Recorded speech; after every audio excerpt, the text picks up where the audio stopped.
students, good morning. Here I am Sandeep Bharti going to teach you first chapter of class 9, the French Revolution, the remaining part, third.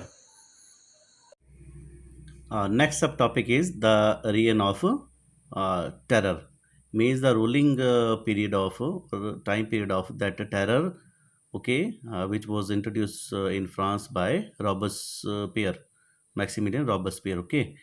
The period from 1793 to 1794 is referred to as the reign of terror. So Robespierre followed a policy of severe control and punishment. All those whom he saw as being enemies of republic, ex-nobles and clergy members of other political parties, even members of his own party who did not agree with his methods, were arrested, imprisoned, and then tried by the revolutionary tribunal. Okay, uh, that court of law means tribunal means court of law. Okay, if the court found them guilty, they were guillotined. The guillotine is a device consisting of two poles and a blade uh, with which a person is beheaded. It was named after Dr. Guillotine who invented it. तो it means 1793 का जो time period था France में, उसको क्या कहा जाता था? एक रियन ऑफ टेरर, मतलब एक आंतक का काल, मतलब ठीक है। क्योंकि जैकोबिन क्लब का जो एक लीडर था रॉबस्पायर, ठीक है, he had introduced hard policy, okay, hard and severe policy, which was popular in France as control and punishment, okay.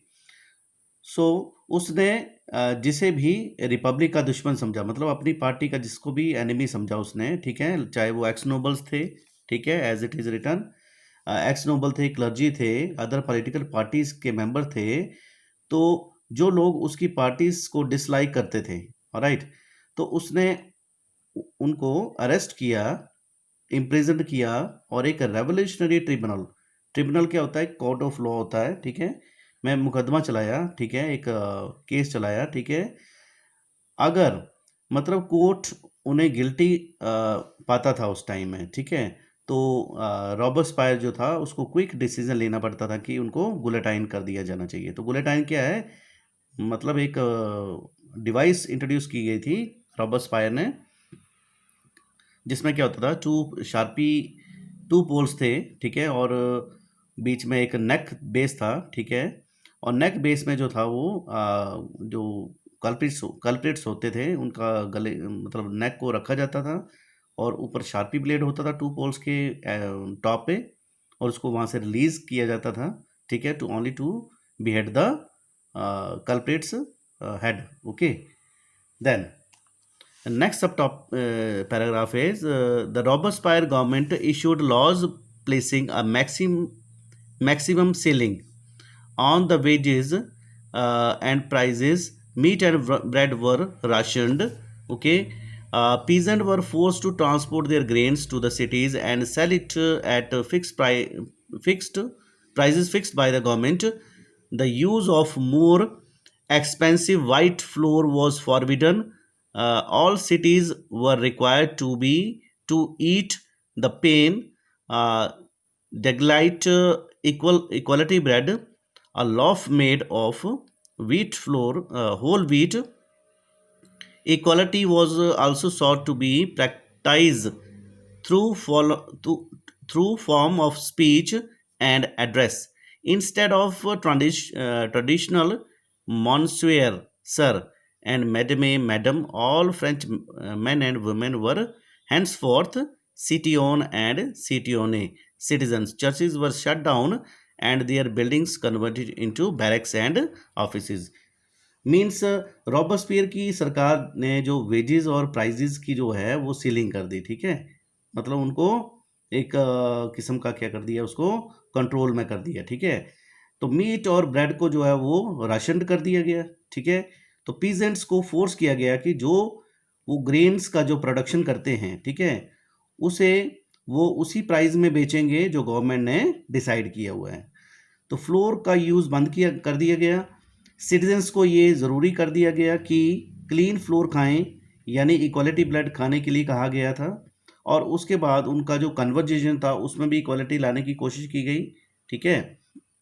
Then इसके अलावा जो ट्रेडिशनल उनके जो एक मतलब मैन और वुमेन के लिए जो वो कॉल करते थे, मैन और वुमेन को जो कॉल करते थे, लाइक मॉन्सेर, सर, मैडमे, मैडम, उसको वो चेंज कर दिया उन्होंने, ठीक है। और उनको वो चेंज करके मतलब उन्होंने सिटियोन, सिटियोन मतलब मैन, और सिटियोनी मीन्स फीमेल करेक्टर, ओके। तो ये चीज़ें उन्होंने मॉडिफिकेशन की, मॉन्सियर और मैडमे को चेंज करके सिटियोन और सिटियनी, सिटियोनी कर दिया। तो चर्चिज जितनी भी थी वहाँ पे बंद कर दी गई, ठीक है, और उनको कन्वर्ट कर दिया बिल्डिंग्स और बैरक्स में, okay. Then Robespierre persuaded his policies so relentlessly, okay, that even his supporter began to demand moderation. Finally, he was convicted by a court in July 1794, arrested, and on the next day sent to guillotine. Means the supporter of Robespierre, you know, uh, you know, dislike his policies, okay, condemned his policies and demanded moderation, मतलब वहाँ पे moderation होना चाहिए, ठीक है। then finally he was convinced by the court, मतलब court ने उसको गिल्टी पाया, और जुलाई 1794 को he was arrested and next day sent to the guillotine. Next sub topic, a directory rule, France. The fall of the Jacobin government allowed the wealthier middle class to seize their power. A new constitution was introduced which denied the vote to non-propertied section of the society. It provided for two elected legislative councils. Then these then appointed a directory and executive made up of 5 members. This was meant as a safeguard against the concentration of power in a one-man executive as under the Jacobins. However, the directors often clashed with the legislative councils, who then sought to dismiss them. The political instability of directory paved the way for the rise of a military dictator, Napoleon Bonaparte. Means Jacobian government के dismissal के बाद जो है वो अमीर लोग जो थे, उनका एक रिच लोगों का जो एक ग्रुप था फ्रांस में, उसके बाद गवर्नमेंट को चलाने का पावर आया, ओके। मतलब जो रिच पीपल थे उनके हाथ में पावर आ गई फ्रांस में कि वो गवर्नमेंट को चलाएं, ठीक है, after the fall of Jacobins. तो इस ग्रुप ने नया कॉन्स्टिट्यूशन बनाया। तो constitution students means set of rules according to which government is governed, ठीक है। देन कॉन्स्टिट्यूशन बनाया और कहा कि जो गरीब लोग हैं उनको वोट डालने का कोई अधिकार नहीं है, ओके। तो नया कॉन्स्टिट्यूशन में 2 इलेक्टेड लेजिस्लेटिव काउंसिल्स का मतलब एक उसको प्रावधान रखा गया, मतलब उनको एक मतलब एक क्या बोलते हैं उसको, लेजिस्लेटिव और 2 इलेक्टेड लेजिस्लेटिव काउंसिल्स को रखा गया वहाँ पे। बाद में ये लोग जो है एक डायरेक्टरी बनाते थे, ठीक है, which was constituted of 5 members, ठीक है। एंड ये इसलिए किया गया कि जैकोबिन्स में गवर्नमेंट का पावर कंट्रोल जो था वो एक आदमी तक ही था, जैसे कि आपने पिछले सब टॉपिक में पढ़ा, it was control by the रॉबespierre। बाद में देखा गया कि डायरेक्टरी और लेजिस्लेटिव में झगड़े होते थे, ठीक है, क्लैश क्या होते हैं, क्वेल्स, क्लियर, झगड़े होते रहते थे अक्सर, ठीक है। तो लेजिस्लेटिव काउंसिल जो थी, legislative council again and again wanted to directory rule, okay, and this political instability caused the rise of the dictator Napoleon Bonaparte. So dictator means a form of government in which a person use military force and power to rule over the people, okay, with severe policies, strict policies, clear. Then through all these changes in the form of government, the ideals of the freedom, of equality before the law and fraternity remained inspiring ideal that motivated political movement in France and the rest of Europe during the following century. तो जितने भी changes आए, ठीक है, after the different form of government, ठीक है, in between, sorry, in between different form of government, तो इनके लिए आइडल वो थे, ठीक है, कि idols of freedom, equality before law, fraternity, ये सभी इंस्पायरिंग आइडियल्स थे। ओके, तो इनसे वो नहीं हटे। तो ये सभी चीज़ें सभी सरकारों में रही और उन्होंने सभी पॉलिटिकल मूवमेंट्स को मोटिवेट किया ताकि फ्रांस और यूरोप में मतलब कुछ चेंजेस लाए जाएं, ठीक है। और ये जो प्रोसेस था, it was continue for many years. Okay, sorry, I left one thing, that is ideal. Ideal means most suitable and perfect.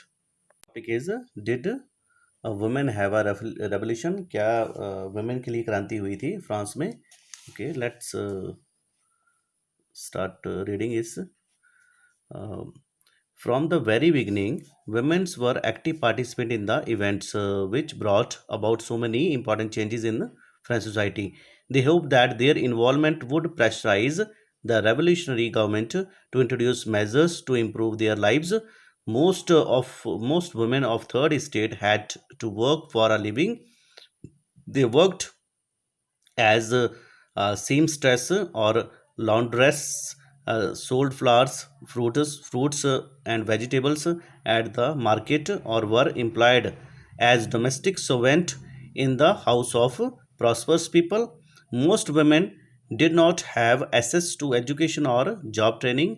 Only daughters of nobles or wealthier members of the third estate could study at a convent, after which their families arrange a marriage for them. Working women had also to take care for their families, that is cook, fetch water, queue up for bread, and look after the children.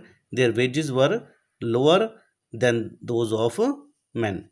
Means in the beginning, women were active participant in those bring some important changes in the French society. जो महिलाएं जो थी, women जो थी, उनको hope था और उन्होंने होप किया कि उनका इन्वॉल्वमेंट, मतलब इन्वॉल्वमेंट इवेंट्स में रेवोल्यूशनरी गवर्नमेंट पर, मतलब जितना उनका इन्वॉल्वमेंट होगा इवेंट्स में, then it would also put that pressure on the revolutionary government, ठीक है, कि वो ऐसा मेजर्स करें कि उनकी लाइफ में कुछ इम्प्रूवमेंट किया जा सके। ओके, देन थर्ड स्टेट्स की जो ज़्यादातर जो वुमेन्स थी, उनको काम करना पड़ता था लिविंग के लिए, ठीक है। कई बार वो क्या करती थी, मतलब कढ़ाई बुनाई बुनाई का काम करती थी, लॉन्ड्रीज में कपड़ों का काम कर कपड़ों के लॉन्ड्रीज में काम करती थी, कपड़ों को धोना, प्रेस करना, ठीक है।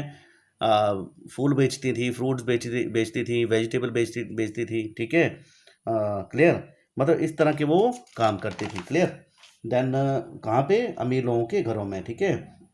तो ज़्यादातर जो वुमेन थी, उनको पढ़ाई और जॉब करने का कोई भी मतलब राइट नहीं था, ठीक है। तो जो अमीर लोगों की जो डॉटर्स होती थी, ठीक है, उनको जो है, ओके, जो मतलब जो नोबल्स की जो डॉटर्स होती थी, ठीक है, और उनको ही सिर्फ जो है कॉन्वेंट में पढ़ने की इजाज़त थी। कॉन्वेंट क्या होता है, the school, Christian schools. Okay, clear, after which their families, मतलब बाद में जो उनकी फैमिली जो थी, वो उनकी मतलब टेक केयर करनी पड़ती थी उनको। बाद में उनकी जो फैमिली थी, सॉरी, उनको क्या करना पड़ता था, इनको उनकी मैरिज कर देती थी।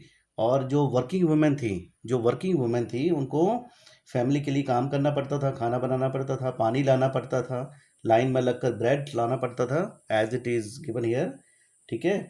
और बच्चों को भी देखना होता था, और उनके जो वेजेस थे, their wages were lower than man, मतलब आदमियों के मुकाबले उनके वेजेस जो थे वो कम थे। वेजेस क्या होता है, that in money which is given to a person on their work. Okay, then in order to discuss and voice their interests, women started their own political clubs and newspaper. About 60 women's club came up in different French cities. The Society of Revolutionary and Republican Women was the most famous of them. तो बाद में क्या हुआ, women ने अपनी voice को raise करने के लिए पॉलिटिकल क्लब बनाए, न्यूज़पेपर भी शुरू किए, और करीब जो है वो लगभग 60 वुमेन क्लब जो है फ्रेंच सिटी में आए थे, जो कि उनमें मोस्ट पॉपुलर जो ग्रुप क्लब थे वो थे society of revolutionary and Republican women. Okay, then main demand was the women enjoy the same political rights as men. Women were disappointed then uh, that the Constitution of 1791 reduced them to passive citizen. They demanded the right to vote, to be elected to the assembly, and to hold political offices. Then only then they felt would their interest be represented in a new government. तो बच्चों इसका मतलब क्या हुआ कि इन clubs का main demand ये था कि पॉलिटिकल राइट्स जो है वुमेन के बराबर वुमेन को मिलने चाहिए। बट वुमेन जो थी वो 1791 की कॉन्स्टिट्यूशन से काफ़ी नाराज़ थी, ठीक है वो। और बाद में उन्होंने वोटिंग राइट मांगा, असेंबली में चुने जाने का अधिकार भी मांगा, ठीक है, और पॉलिटिकल ऑफिस में पहुंच सके इसके लिए उन्होंने अधिकार मांगा, ठीक है। बट उनको ऐसा महसूस किया जाता था, उन्होंने ऐसा महसूस किया कि जो न्यू गवर्नमेंट है तो उसमें उनका रिप्रेजेंटेशन नहीं है और नहीं होगा तब तक जब तक उनके बारे में सोचा नहीं जाएगा। Okay, then in the early years the revolutionary government did introduce laws that helped improve the lives of the women. Together with the creation of state school was made compulsory for all girls. Their father could no longer force them into marriage against their will. Marriage was made into a contract entered into freely and registered under civil law. Divorce होता है legal ending of marriage, was legal. Legal means anything which is based on law and could be applied for by both men and women. Women could now train for job, could become artist or run small businesses. तो शुरुआती years में revolutionary government में कई ऐसे changes आए जिसने women की life में काफ़ी ज़्यादा इम्प्रूवमेंट किया। ओके, तो जैसे ही गवर्नमेंट स्कूल्स लड़कियों के लिए कंपलसरी कर दिए गए तो पेरेंट्स उनकी जो शादी, मतलब पेरेंट्स जो थे वो पेरेंट्स जो थे वो उनकी शादी के लिए फोर्स नहीं कर सकते थे उनकी मर्जी के बिना। ओके, तो मैरिज जो था एक कॉन्ट्रैक्ट के तौर पर बना दिया गया, ठीक है। तो means if the bride and bride groom agreed then that marriage approved.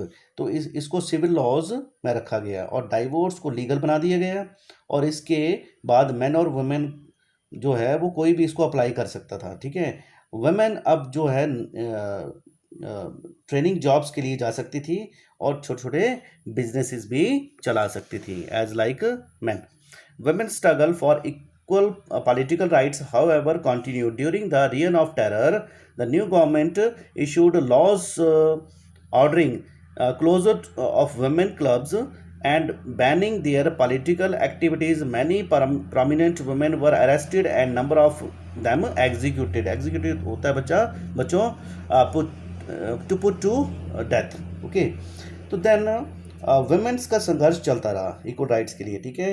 तो आतंक के काल में और रियन ऑफ टेरर के दौरान में जो गवर्नमेंट थी उसने कई ऐसे लॉज पास किए ताकि वुमेन्स क्लब बंद हो जाएं और ऑलराइट, और उनकी पॉलिटिकल एक्टिविटीज़ भी बैन कर दी गई और जो एक्टिव फेमस वुमेन थी उनको अरेस्ट कर लिया गया और बाद में उनको मार दिया गया। Okay, then only to spread their terror among the people. Women movement for voting rights and equal rights was continue through the next 100 years. Okay, then 100 years in many countries in the world, the fight for the vote was carried out through the international suffrage movement during the late 19th century. During the late 19th century, okay, and 20th century, the example of the political activities of French women during the revolutionary year was kept alive and as an inspiring memory. It was finally in the 1946 that women in the France won the right to vote. तो students women's movement जो है voting और equal rights के लिए करीब 200 years तक चलता रहा। वर्ल्ड में वोटिंग के लिए संघर्ष हुआ, इंटरनेशनल सफरेज मूवमेंट जो है वो शुरू की गई वहाँ पे, ठीक है, मीन वोटिंग राइट के लिए, क्लियर। लेट 19 और 20th सेंचुरी तक। तो फाइनली जो है वुमेन्स को जो है वो वोटिंग राइट कब मिला, 1946 को, after the long, you know after the long struggle, okay, women got the voting right in France in the year 1946. So this is the picture of Olympe de Gouges. She was the active, women in the France, who she also boosted up many women in the France, okay, to get their right back. So for your self reading, you must read these rights which was introduced by the or raised by the Olympic Gorgeous at your own. Clear?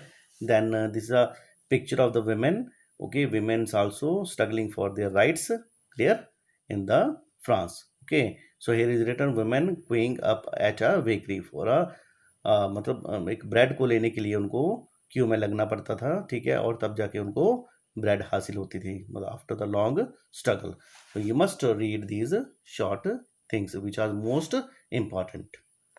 Next सब topic abolition of slavery, मतलब दास प्रथा जो थी, मतलब दास प्रथा को कैसे ख़त्म किया गया, ठीक है, सर्वेंट जो होते थे।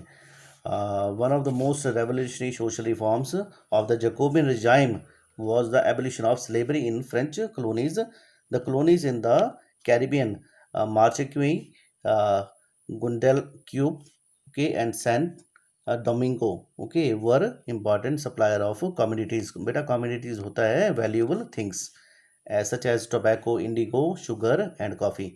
But the less reluctance, okay, sorry, of Europeans to go and work in the distant and unfamiliar lands meant a shortage of labor on the plantation. Plantation mean growing of beverage crops such as tea, coffee, and tea, rubber. Okay. So this was met by a triangular slave trade between Europe, Africa, and America. The slave trade began in the 17th century.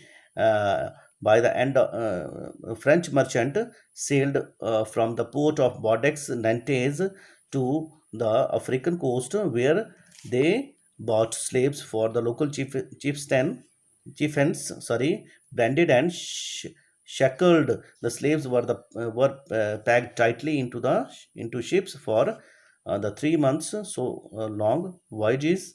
What do you mean? Sea journey across the Atlantic to the Caribbean. There they were sold to the plantation owner. The exploitation of the slave about labor made it possible to meet the growing demands in European market for sugar, coffee, and indigo. Port cities like Bordeaux and Nantes owed their economic prosperity to the flourishing slave trade. It means जो जकोबिन regime था ना, ठीक है, जो जकोबिन regime था from the beginning, उसका सबसे बड़ा एक सोशल रिफॉर्म्स ये था कि दास प्रथा को ख़त्म करना, ठीक है। तो फ्रेंच कॉलोनी से दास प्रथा को ख़त्म करना ये उसका एक मेन मोटिव था, क्लियर।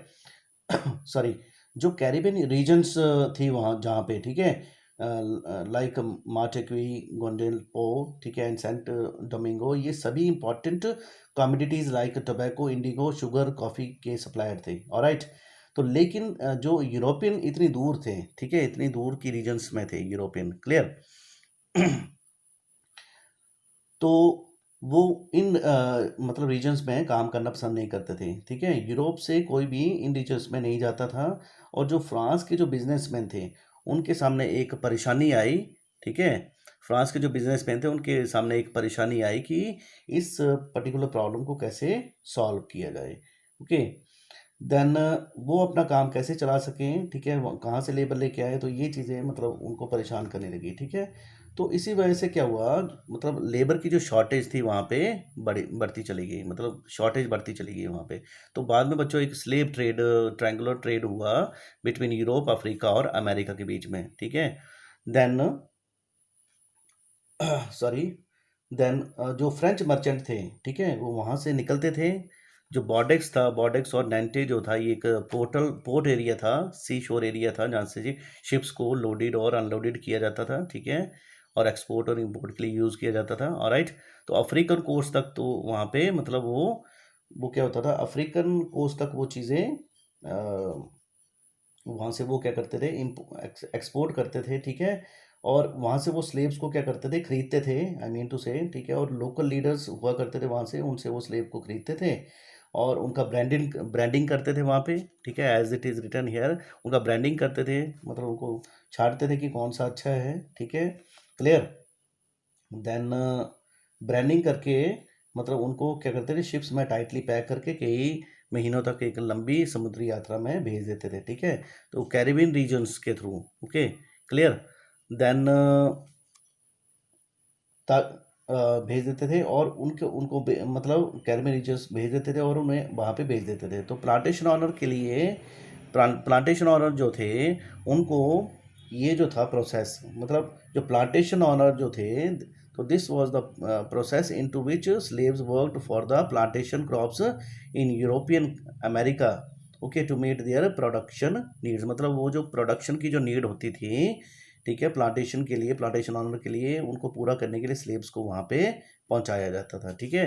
देन थ्रू द तो इस वजह से क्या हुआ, तो इस वजह से क्या हुआ, जो ट्रेडर्स थे वहाँ पे उसके लिए पॉसिबल हो गया कि यूरोप में शुगर, इंडिगो और कॉफ़ी का डिमांड जो है बढ़ रहा है और उसको पूरा करने के लिए बॉर्डेक्स और नेंटे जो है वो फ्रांस के जो पोर्टल एरिया जो हैं उनको डेवलप किया जाए, और ये तभी पॉसिबल हुआ हो पाया था due to the slave trade, okay.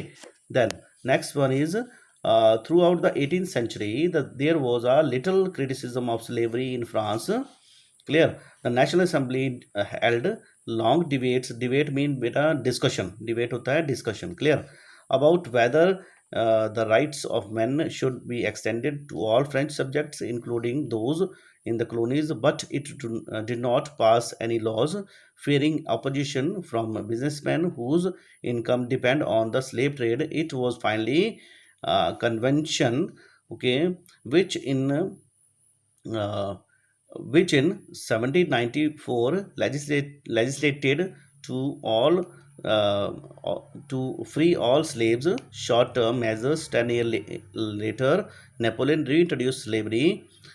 Plantation owner understood their freedom as including the rights of enslaved African Negroes in pursuit of their economic interest. Slavery was finally abolished in French colonies in 1848. तो बच्चों इसका मतलब हुआ जब 18 century आई तो उसकी शुरुआत से अंत तक स्लेवरी को लेकर काफ़ी क्रिटिसिज्म हुआ, काफ़ी मतभेद हुए लोगों में। तो नेशनल असेंबली में काफ़ी डिबेट्स हुए, ठीक है, ताकि मेंस राइट की बात हो वहाँ पे, और फ्रांस में क्या उनको एक्सटेंड कर देना चाहिए। तो जितनी भी हमने कॉलोनीज़ बना रखी हैं फ्रेंच ने, ठीक है, तो उनमें भी वो चीज़ें अप्लाई होने लगी। डिबेट तो चलते गए बट कोई लॉ पास नहीं हुआ। लॉ पास करने वाले जो लोग थे उनको डर ये था कि जो बिजनेसमैन हैं, ठीक है, मतलब लॉ पास करने वाले जो लोग थे उनको एक डर था कि जो बिजनेसमैन हैं, ठीक है, तो जो बिजनेसमैन हैं वो सभी मतलब ट्रेड्स में इन्वॉल्व हैं, वो राइट, तो वो इसको श्योरली अपोज करेंगे, और जिनकी इनकम जो है वो स्लेव ट्रेड पर ही डिपेंड थी। तो 1794 में क्या हुआ, एक लॉ बना, ठीक है, स्लेवरी को बंद कर देना चाहिए। तो जो स्लेव फ्रेंच कॉलोनीज़ में थे उनको कैप्चर किया और उनको फ्री करने की बात कही गई, ठीक है, लेकिन ये ज़्यादा दिनों तक नहीं चला। तो करीब कम से कम इसमें 10 साल लग गए वहाँ पे, राइट, क्लियर, मतलब उनको 10 साल लग गए इसमें, clear.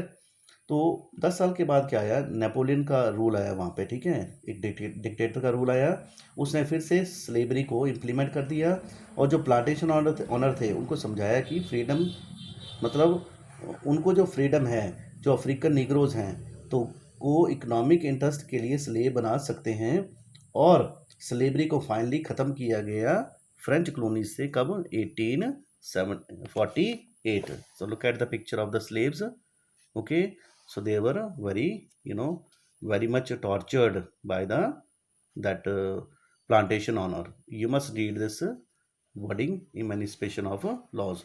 So you must also read these new words, which are given in the books such as Negro and emancipation. You must read these properly. Next subtopic, the revolution and everyday life. Okay. Can politics change the clothes people wear, the language they speak, or the books they read. The years following 1789 in France saw many such changes in the lives of women and children. The revolutionary government took it upon themselves to pass laws that would translate the ideal of liberty and equality into everyday's practices. तो जो क्या politics लोगों के पहनावे को बदल सकती है, उनकी भाषा को और उनकी किताबों को बदल सकती है जो पढ़ते हैं? तो 1789 के बाद जो है फ्रांस में रहने वाले लोग बूढ़े बड़े बूढ़े जवान महिलाएं बच्चे सभी को लाइफ में काफ़ी ज़्यादा चेंजेस आए। जो रेवोल्यूशनरी गवर्नमेंट बनी उसने खुद पर रिस्पॉन्सिबिलिटी ली कि सारे लॉज को पास करेगी, डिफाइन करेगी और लिबर्टी लिबर्टी इक्वालिटी क्या होता है इसको इम्प्लीमेंट करेगी। Then one important laws that came into effect soon after the storming of Bastille. Bastille mean जेल जो होती थी फ्रांस की, ठीक है, in the summer of 1789 was the evolution of censorship.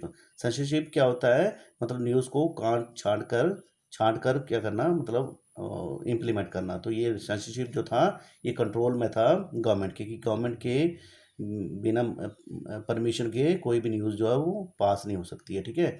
In the news paper plays could be published और performed only after they had been approved by the censors of the king. जैसे कि मैंने अभी आपको बताया, now the declaration of rights of man and citizen proclaimed होता है बेटा declaration, announcement, freedom of speech, expression to be natural right. Newspaper, pamphlet, books, and printed pictures flooded to the towns of France, from where they traveled rapidly into the countryside. Countryside होता है बेटा village. They all describe discussed the events and changes taking place in France. Freedom of press. Press mean a building where a lot of machines are installed to print the newspaper. Okay, all machines that opposing views of events could be expressed. Each side sought to convince the leaders of its opposition through the medium of print, plays, songs, or and festival procession, attractive large number of people. This was one way they could grasp and identify with ideas such as liberty or justice that political philosophers wrote about at length in text which only a handful of educated people could read. Clear? तो इसका मतलब क्या हुआ यहाँ पे? तो बहुत सारे इंपॉर्टेंट लॉज थे। तो एबोलिशन ऑफ सेंसरशिप जो था वो जो उसको तुरंत लागू किया गया और बेस्टाइल में जो है वो बेस्टाइल को डिस्ट्रॉय कर दिया गया 1789 के बाद, जो है बाद उसको डिस्ट्रॉय कर दिया गया। तो 1789 के जो पहले के जो रिटन मटेरियल थे, जो कल्चरल एक्टिविटीज़ होती थी, जैसे बुक्स आ गया, ठीक है, प्रिंटेड मटेरियल आ गया, क्लियर। तो उन सभी को तभी पब्लिश किया जाता था जब मतलब किंग की परमिशन हो, जब किंग के सेंसस उसको परमिशन दे, ठीक है। तो डिक्लेरेशन हुआ राइट्स ऑफ मैन और सिटीजन्स का, इससे फ्रीडम ऑफ स्पीच को इंक्लूड किया गया, क्लियर। देन एक तरह का नेचुरल राइट्स था कि लोग क्या बोलना चाहते हैं, क्या समझना चाहते हैं। जब सेंसरशिप रिमूव हुआ उसके बाद न्यूज़पेपर पॉम्फलेट प्रिंटेड मटेरियल की एक बाढ़ सी आ गई फ्रेंच सिटीज़ में। तो अब कोई सेंसरशिप नहीं हुआ करती थी वहाँ पे, क्लियर। देन जो कोई व्यक्ति अपने विचार छाप सकता था, धीरे धीरे सभी चीज़ों में गांव गांव तक पहुंचने लगी। रिटर्न मटेरियल जो था वो लोगों तक पहुंचाया गया फ्रांस में, उनको फेमिलियर करवाया गया कि एक्चुअल में क्या हुआ था फ्रांस में, ठीक है, through the books. Freedom through the books people wanted to familiar with them, okay.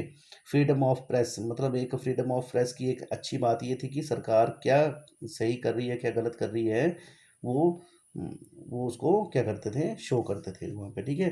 तो जो लोग सरकार के पक्ष में थे, विरोध कर रहे थे और उसका जो समर्थन कर रहे थे, कुछ लोग ऐसे थे, वो एक दूसरे को कन्विंस करने की कोशिश करते थे कि प्रिंट मीडियम और प्ले सॉन्ग्स और अट्रैक्टिव चीज़ों से हम लोग बहुत सारे लोगों को क्या कर सकते हैं, क्या कर सकते हैं, अवेयर करवा सकते हैं, ठीक है।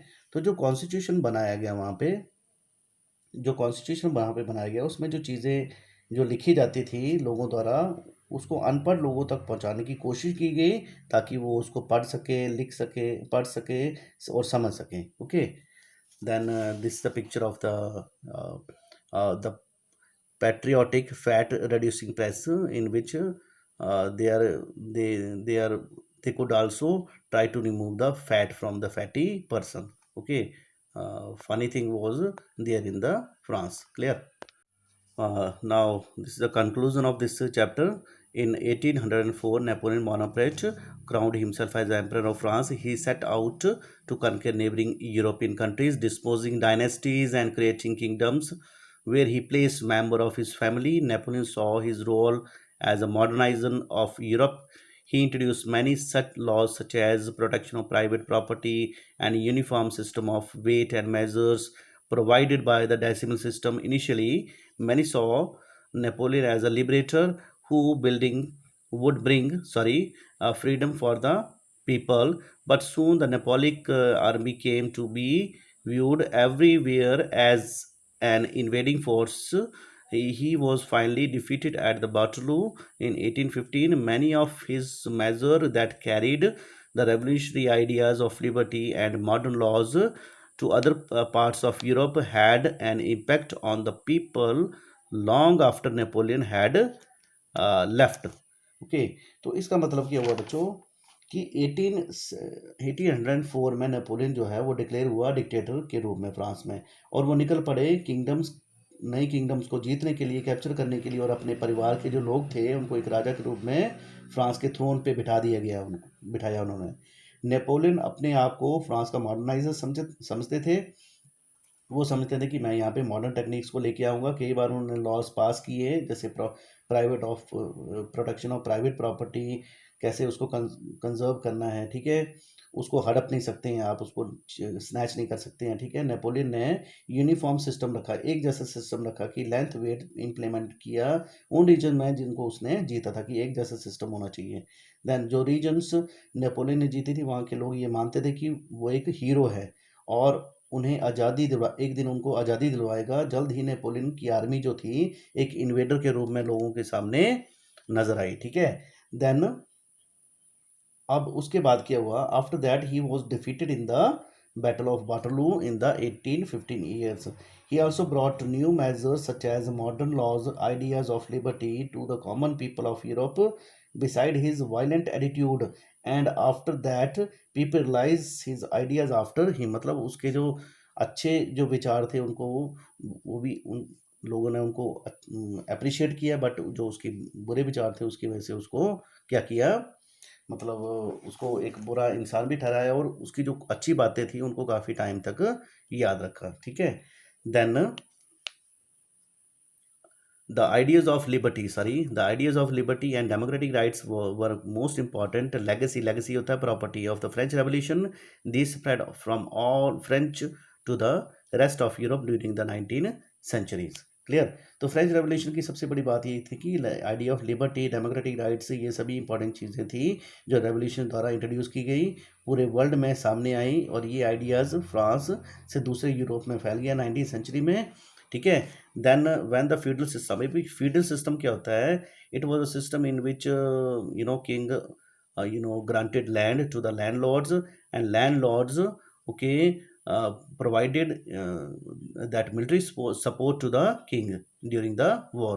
तो ये जो feudal system जो था, where the feudal system were abolished, colonial people reworked the ideas of freedom from bondage into their movement to create a sovereign nation state. And Raja Ramoon Rai are the two examples of individual who responded the ideas of coming from revolutionary France. तो ये जो सारी regions वहाँ पे थी, मतलब federalism को ख़त्म कर दिया गया, ठीक है, और कॉलोनाइज रीजन्स जो थी वहाँ पे, जैसे इंडिया और अफ्रीका के ऊपर काफ़ी ज़्यादा फ्रेंच और ब्रिटेन के लोगों ने रूल किया था. तो ये सारे रीजन जो थे वहाँ पे, बहुत सारे लोगों को थे वहाँ पे और काम कर रहे थे आज़ादी के लिए, अपनी या फिर खुद को आज़ाद करने के लिए. द आइडिया ऑफ लिबर्टी पर अपने व्यूज़ उन्होंने दिए.